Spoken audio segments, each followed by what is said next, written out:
All right, guys, so today we're talking about solving quadratics with square roots. Last week we saw solving quadratics with factoring, so now we're going to see another method to solving square roots. So recall when we talked about the number of solutions in our notes last week, we said there are three different instances.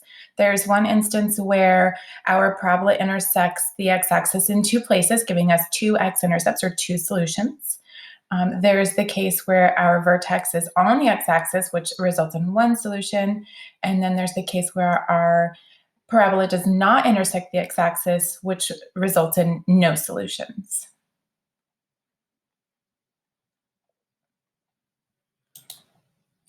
So here we have a quadratic equation, x squared minus 25 is equal to 0.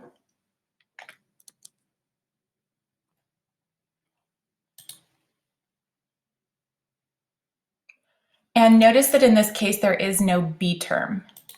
So here we have our a x squared, our bx term is missing, and then we have our c term here. So when your b term is missing, this is when you are able to solve using square roots, which again is the entire basis of this lesson. So again, when there is no b term, when you have no x without an exponent, you are able to solve by taking square roots. So the first thing we need to be able to solve taking square roots is to isolate the x squared. So we need to get that x squared term by itself. So in order for us to do that, the 25 has to move to the other side. So we're going to add 25 to both sides. When we do that, negative 25 plus 25 is equal to 0, and that gives us x squared is equal to 25. So now that we've gotten the x squared by itself, the next step is for us to get rid of that exponent. And in order for us to get rid of that exponent, we have to use the inverse, which is the square root. So we are going to square root both sides of our equation. And again, when I say both sides, that's both sides of the equal sign. So we're going to square root the x squared, and we're going to square root the 25. So what happens here is the square and the square root undo each other because they are inverses, and that leaves us with x, which is what our goal is, to get x by itself. And on the right-hand side, we're square rooting 25. So the square root of 25 is 5. But keep in mind, if we go back a step, and we talked about this in the last unit, is that we're looking for a number that when you raise it to the second power, it's equal to 25. So anytime we raise a number to the second power, we multiply that number times itself. So remember, when we do that, 5 to the second power will give us 25, but negative 5 to the second power will also give us 25. So anytime we solve where we apply the radical to our equation, we're going to have that positive and negative value as part of our answer.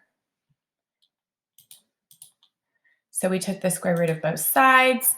Answer must be positive and negative. Again, when you apply that radical as part of the solving, that's when you'll apply the positive and negative. So let's go ahead and try another one similar to the first one we just did. So following the same toolbox items here, our first step is to isolate the x squared. So in order for us to get the x squared by itself, we have to add 12 to both sides. So that gives us 3x squared is equal to 12. Now notice at this point, the x squared is still not by itself. So in order for us to get the x squared by itself, we have to move the 3. Because the 3 is currently being multiplied, to undo that, we use division. So we will divide both sides by 3. 3 divided by 3 is 1x squared, or just x squared. And 12 divided by 3 is 4. From there, we will square root both sides to get rid of that exponent. So the square and the square root undo each other. We're left with x is equal to, the square root of 4 is 2. But remember, because we applied the square root, we have to write it as a positive 2 as well as a negative 2. Now let's just recall what this means. What this is telling us is that when this function is equal to 0, it's going to cross the x-axis in two places. excuse my drawing, it's very off scale. So this would be positive 2 as our x-intercept, and this would be negative 2 as our x-intercept.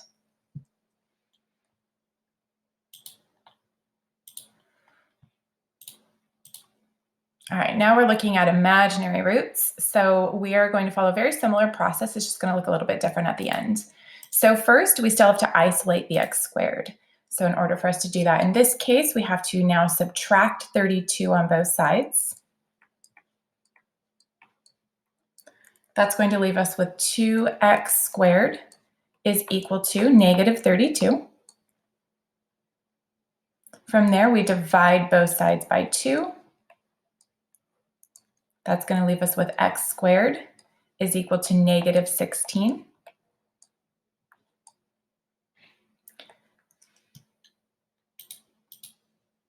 From there, we will square root both sides. Now that we have the x squared by itself, we can square root both sides. So that leaves us with x is equal to the square root of negative 16. So what we have to do here is simplify that, but we will have a positive and a negative value, and we will read this as plus or minus. So plus or minus the square root of negative 16. So we have to simplify this 16. So going back to what we learned in the last unit, we're going to separate this into two pieces, our imaginary piece and our real number piece. We know that the square root of negative 1 is I. The square root of 16 is 4.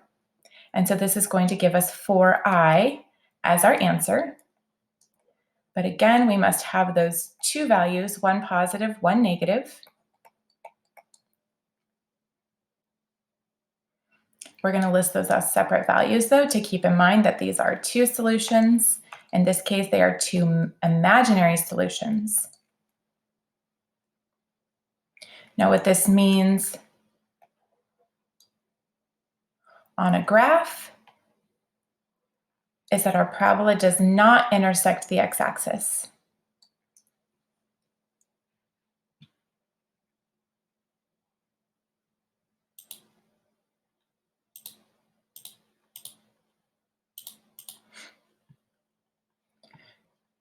All right, so just in the toolbox, remember a negative under the radical will give an imaginary number answer. And remember the square root of negative 1 is equal to I, and that's important. We have to make sure that we show that step. And again, answer must be positive and negative. And that happens when we take the square root. All right, let's move on. Take a look at GP number 3. It's pretty much the same steps every time. We start by isolating the x squared, so we need to get x squared by itself. Once we do that, we will then take the square root of both sides. So in order for us to get x squared by itself here, we're going to subtract 4 on both sides. That leaves us with negative 5. X squared is equal to negative 100.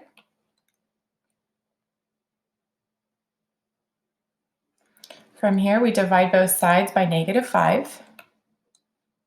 Negative 5 divided by negative 5 equals a positive 1 x squared. Negative 100 divided by negative 5 leaves us with a positive 20.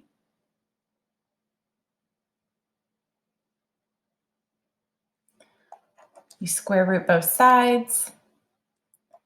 The square root and the square undo each other. And that's going to give us x is equal to positive and negative, plus or minus, the square root of 20. But we always have to make sure that our radicals are simplified.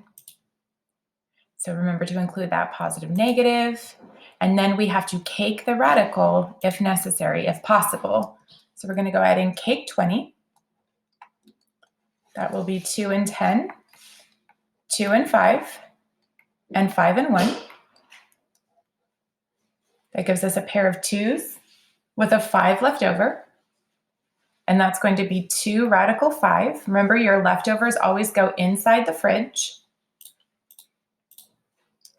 And then we have to include that positive, negative. But we're going to write these as two separate answers. So our final answer is going to be x is equal to positive 2 radical 5 and x is equal to negative 2 radical 5.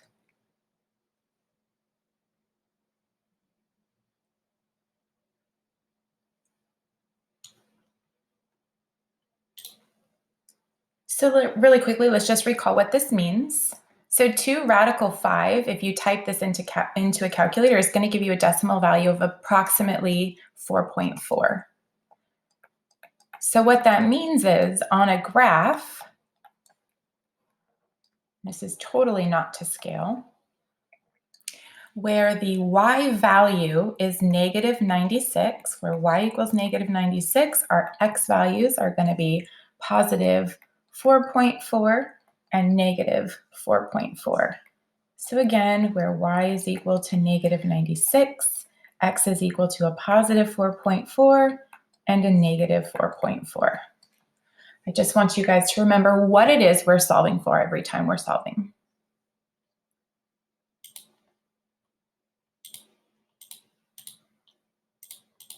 All right, let's take a look at another one. Same steps, isolate the x squared. So we're going to subtract 1 on both sides.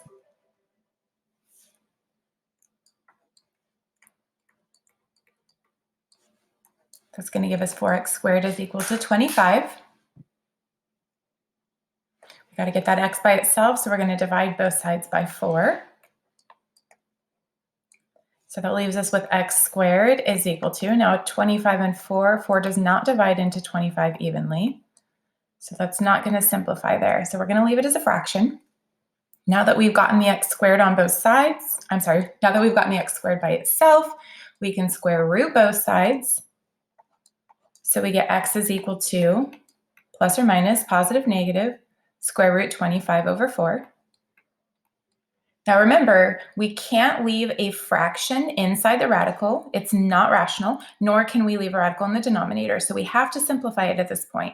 So if we were to separate this as the square root of 25 over the square root of 4, because both numbers are under the radical, we take the square root of 25, and that's going to give us 5. And the square root of 4 is 2. Now remember, we applied the radical, so these numbers do not go back inside the radical. So we're going to get here, x is equal to positive and negative 5 over 2. But if we write those as 2 separate numbers, that's a positive 5 over 2 and a negative 5 over 2.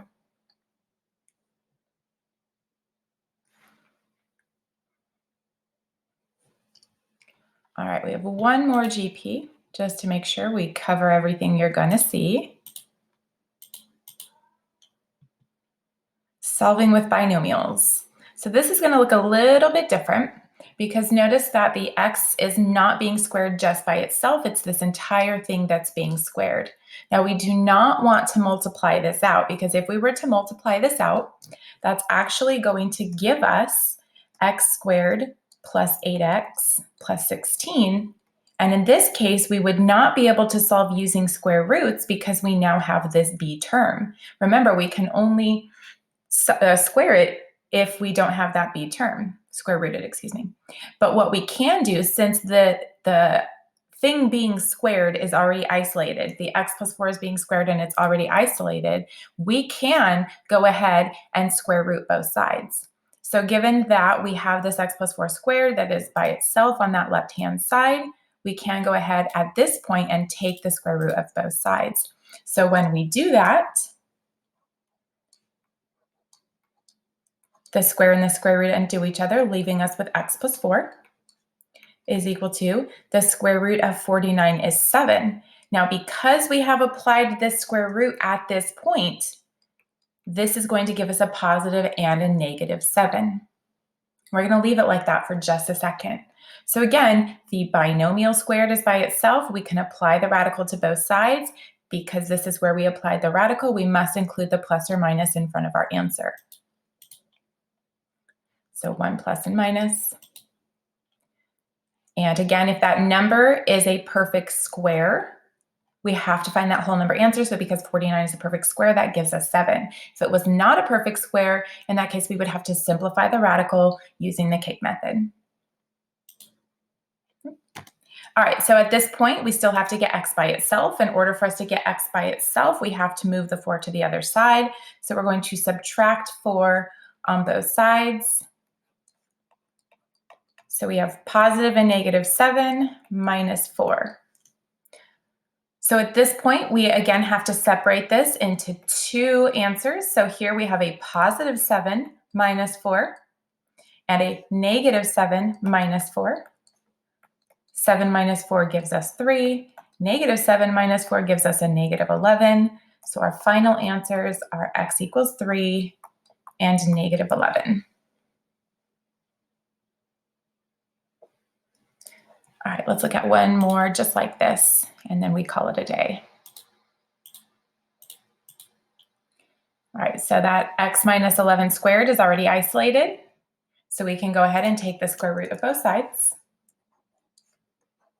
When we do that, the radical and the exponent undo each other, leaving us with x minus 11 is equal to, because we applied the radical, plus or minus the square root of 63.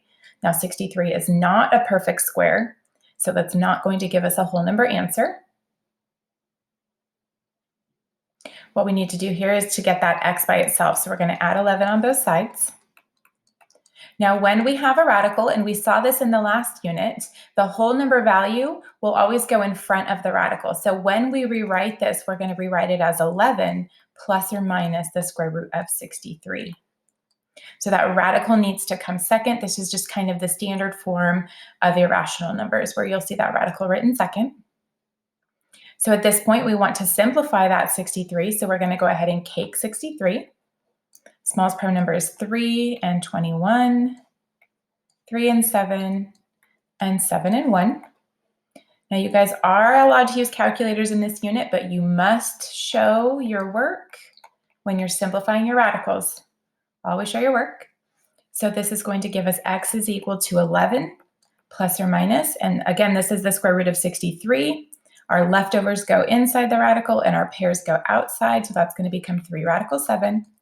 But when we write out our answers, we want to rewrite it as two separate numbers. So that's going to be 11 plus 3 radical 7 and 11 minus 3 radical 7. Now for now, we're going to leave them as radicals in simplest form. And when we get into the next lesson, we're going to talk about how to type this into our calculators to see what we get. But for now, again, you're going to leave your answers as radicals. You just need to make sure that you separate them, separate the positive and the negative. And that is solving using square roots.